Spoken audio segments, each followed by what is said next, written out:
البنات، صحة رمضانكم ان شاء الله تكونوا كامل بخير وبصحه جيده. شاركتكم من قبل بزوج اطباق تاع الارز.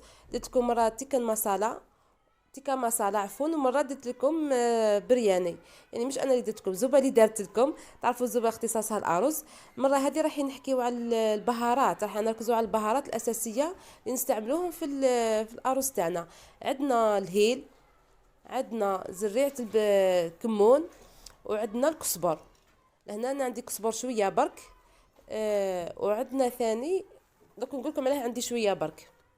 وعندي ثاني فلفل الكحل حب، عندي زنجبيل، الورق تاع الرند، نجمه الارض، فلفل الاحمر، ومن هيت هذاك العواد تاع القرفام. لهنا رايحين نحطوا كل شيء في مقله. تكون ما تستعملوهاش بزاف، وديروها سبيسيال للبهارات هذوم باش كي تحمصوهم تقعد فيهم الريحه بعد. تسمى باش اونكا مقله تاع اللي تخليو فيها البطاطا ولا هكا راح تقعد فيها ريحه الزيت. مي لهنا راح نستعملوا حاجه نظيفه وسبيسيال غير البهارات هذوم. رايحين نحمصوا كل شيء، ومن بعد رايحين نحطوه في الرحايه تاعنا، ونرحيو كلش مع بعضها. والافضل يكونوا سخونين، تخليهمش يبردوا وترحيوهم هكاك على سخانه ورحيوهم. بعد رايحين في السيار ولا في الصفايه، رايحين نصفيو الشي اللي رحيناه. البنات اللي اول مره تشاهد قناتي واللي اول مره تشوفني، ان شاء الله يعجبكم لي فيديو تاعي. ابوني للقناه، فعلوا الجرس ولايك للفيديو، وخليوا لي تعليق تحفيزي وتعليق تشجيعي. حاجه هكا فرحوني بها وشجعوني بها، واي حاجه تقولوها لي انا نتقبلها، وكل واحد يقول لي من بلاصه هو يتابعني. درك البنات نرجعوا لي زيبيس تاعنا. لهنا بعد ما رحيت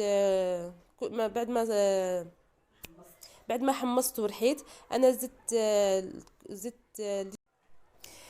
الكركم، زدت الزعفران، زدت شويه من الكزبر لخاطر من قبل كان عندي شويه برك، وزدت الحمار فلفل بودر حلو وحار، وثاني الزنجبيل، وشويه تاع ملح انا زدته على الاخير.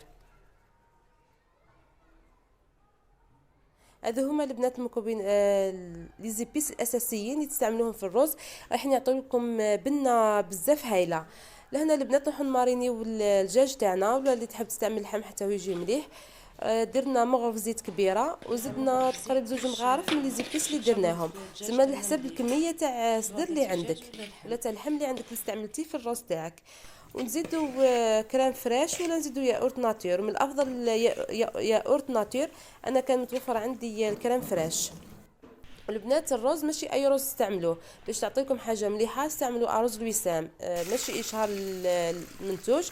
مي اسمها نصيحه، وقبل ما تستعملوه تحطوه يغلي، رايحين تشلوه السام من النشا تاعو هذاك، نشلوه بالماء بارد، ومن بعد نصفيوه نسيحوا الماء هذاك تاعو، ونزيدو نعاودو نحطوا له ماء سخون، ونخليوه تقريبا ساعه ولا على حساب وين تخلوه هكا. ما تحطوش على طابونه هكاك، بعد حطوا الماء دافي برك، ونخليوه يقعد. من جهه نروحو حنايا نوجدو لاصوص تاعنا ولا المرقه تاع الرز. لهنا رايحين في ببوطه ولا في كاسرونه ولا كل واحد في واش يطيب. رايحين لهنا راكم تشوفوا تخلطوا لي الفيديوهات. لهنا عندي حطيت الرز يطيب بعد ما قعد، ومن بعد رحت ذبلنا البصله في الزيت، ومن بعد زدنا لها طماطم تاع الحب، وزيدوا لها مغرف من الزيبيس اللي رحيناهم وخلطناهم مع الاخرين. راح نخليو كل شيء يذبال، ومن بعد نزيدوا الماء، ونحطوا اللحم، ونخليو كل شيء يطيب في بعضه. لا سمحوا لي، قبل ما نحطوا اللحم رايحين نخليهم ساعه يطيبوا. سمحوا لي ركزوا مليح معايا. قبل ما نحطوا الدجاج تاعنا يتخلط معاه، رايحين بعد ما نخليهم يطيبوا نرحيو كل شيء كل واحد الربو اللي يستعملوا. كي نرحيوهم نكملوا نزيدوا لهم لا كريم فريش، ومن بعد نزيدوا اللحم ونحطوهم على الطابونه تاعنا ولا على الغاز تاعنا يتقلاو. زيد يطيب الدجاج هذاك. كما تشوفوا البنات لهنا لاصوص تاعي واجده، المرقه تاعي راهي واجده كما راكم تشوفوا ثاني راهي خاثره.